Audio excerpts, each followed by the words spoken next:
I think with the the week that we've had, I think it's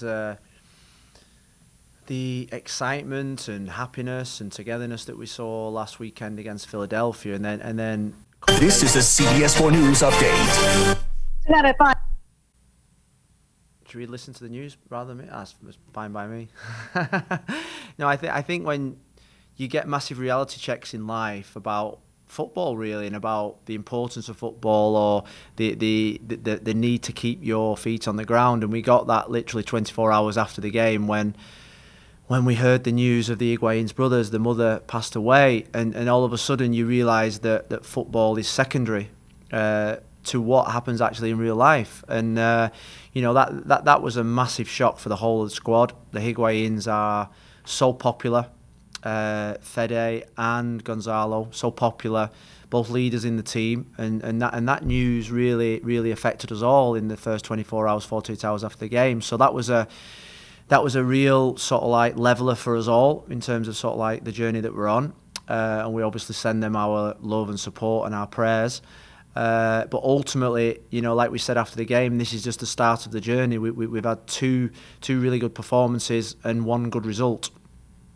The road is long, and you look at the first two weekends, and there's been some incredible results. Teams winning, teams losing, coming back winning. I think it's going to be one of those leagues this year where the level of performance and the level of teams has risen incredibly, and I think the fact that we've got supporters in the stadiums has helped that. You see the players, they're playing with more intensity and more enjoyment. When you play with more enjoyment, you get better quality. So we've had a difficult week, I've got to say. We've had injuries. We've had obviously the death to the mother of the Higuain. So it's about focusing on the next game. Thank you, Michael. Next question is from Michelle Kaufman. Michelle, you're off mute. Hi, Phil. I have two questions. One is, are Gonzalo and Fede, are they expected to play on Sunday, or do you expect them to still be with their family in Argentina for this weekend? And then my second question, as somebody who just got my second vaccine about 1 hour ago. Nice. I think the players, based on the timing and some of the stuff I saw on social media, the players on your team got their second vaccines earlier this week. I'm wondering if that is a reason that some of the guys have missed practice today, or has it affected your practice this week? I think I wasn't there, but I saw Franco posted that Rodolfo was not there today. So anyway, if you could just address those couple of things. Thank you. I think with the Higuains, it's simple. I told them to come back when they were ready to play football, that their families were more important. So at this moment in time, there is we don't know whether the Higuains are going to be here for Sunday. When they left, Gonzalo and Fede both said that their mum's dying wish was them to come back and play. And ultimately, you think about the strength, and the strength of a mother in a household is really powerful. But ultimately, what I said to them is, go back and see your family, spend time with your family, and make sure that you give them everything that you can. And football is secondary. So we're not sure about the Higuain brothers. Pizarro was in Mexico getting his green card, so he's a major doubt whether he's going to be back in time because the process is so long. Robbie Robinson's out.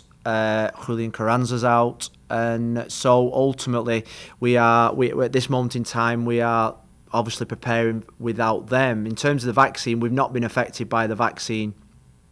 I think we're all lucky enough to have a fully vaccinated squad now, and yes, your arm gets sore, you have mild symptoms, but ultimately it puts us in a safer, better place in terms of sort of like having that second vaccine. So the vaccine has not really affected us this week that much, apart from a couple of butterflies here and there and a couple of sore arms. But ultimately we're warming Jason Christ up to come out of retirement for Saturday, because I think we might need him at centre forward at this moment in time.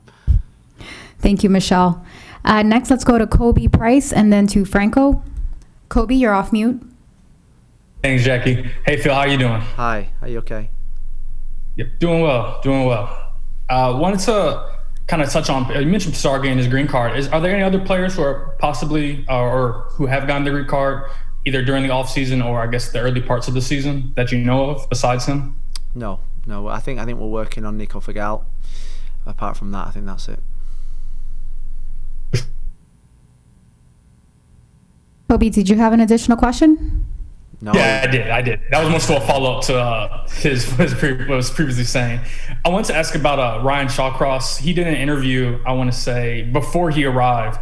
He talked about joining the team, but he also mentioned that he was considering retiring and possibly going into coaching before the Inter Miami opportunity came up. What did you say, I guess, to convince him that this is the opportunity to keep on with his playing career and not, I guess, pursue other opportunities post-playing career? Well, I think the headline was really powerful, but actually the words I didn't think were. The words was something that I could probably relate to. When you get to the stage in your career like Ryan Shawcross has, and you've been at a club for so long and had so much success, you want there to be a major challenge in front of you.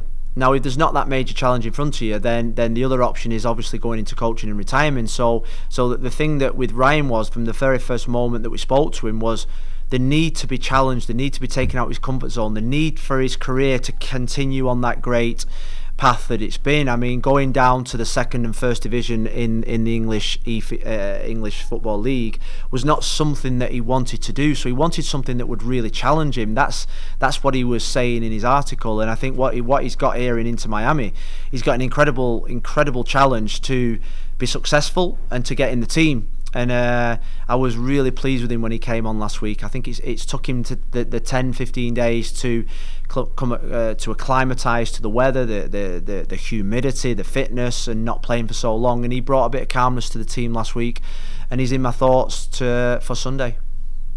Thank you, Kobe. Franco, you're off mute. Thank you, Jackie. Hey, Phil. Just a couple of quick ones. You said Carranza and Robinson are out. Carranza wasn't at training today. We did see Robbie take part in what we could see. What is it that they're out with or dealing with that's going to prevent them from the weekend? And just the overall approach now going into the weekend, knowing that you might have so many notable absences, how does that impact your game plan, the team's approach to the match, the style of play, etc.? Thanks, Phil. Well, I think Robbie came off with his hamstring last week. Today was just an introductory, getting him back. He's been off the training ground for 4 days since the weekend. So, and he still felt his hamstring. We're not going to take any risks with someone that relies so much on speed. I think that's something that we thought about today. So we're gradually, working himself back up to full fitness. We hope he's going to get there sooner rather than later. At most, probably going to be on the bench at most, but I'm not willing to take a risk unless he's 110% fit. With Juli, he's been off ill all week.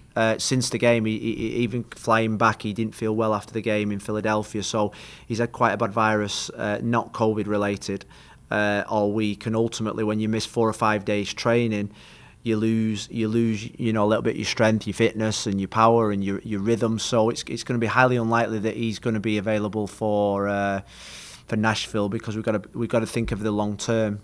In terms of sort of like where we are as a squad, I thought the subs won us the game against Philadelphia. I really did. I think we'd spoke about it before LA Galaxy. I think the subs won us the game. Fede, Victor, Sammy coming on, give us real energy. Ryan coming on was really good. Jay Chapman came on and did a fantastic job for the team. So what I said to the guys this morning is that, we've got a really, really good squad with 2 players for every position with real quality. And I'm like, now's our opportunity to show this quality, the strength of the squad, to give players opportunity that have been chomping at the bit. I've got to say, Victor Joe has been incredible in training. So too has Jay Chapman. Edison Ascona has been someone that I think he's ready to play in an MLS game. So all of a sudden, you've got players that are now chomping at the bit to play, to be given the opportunity. And the style of play will be non-negotiable. We're going to play with the style of play that we've played with since I came in, and we've just got to make sure we find our rhythm and the quality and the confidence that we showed in Philadelphia and against LA Galaxy. That is the challenge for us on Sunday against the team that I think's been unlucky, that probably should have had 6 points from the first 2 games. The amount of chances, the amount of opportunities that they create, and the pressure that they put on the opposition. outstanding team with a brilliant manager. Thank you. We'll take one more question from Mike DiPasquale. Good afternoon. Hi.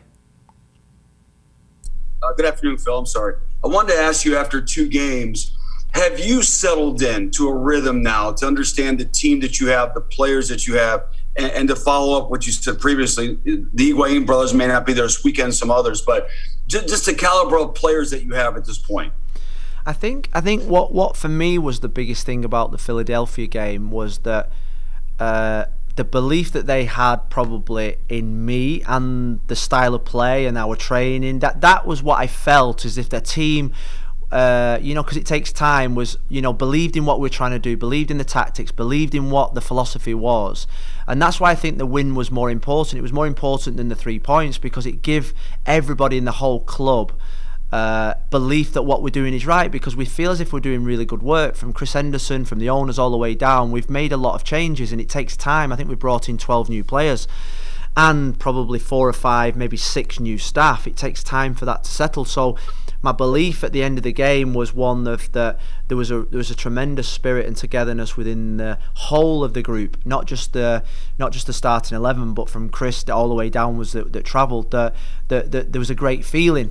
So I think victories give you that feeling of, we're doing good work. Everyone's putting the work in. Everyone's doing great things on and off the field, players and staff. And I think that's what I felt coming out of that game, that there was more belief in the project rather than belief in sort of like the 3 points. So I'm happy with what I see.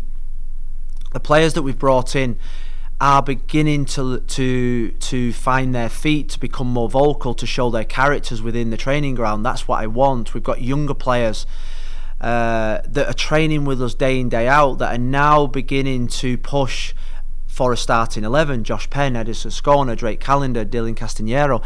These are all players that I'm like, they're ready to play. So I'm really excited. I'm really happy where we are, but I also know that the growth in this team is massive, and they've still got a long way to go, and the road is long. Thank you, Mike. Phil. Thanks, guys.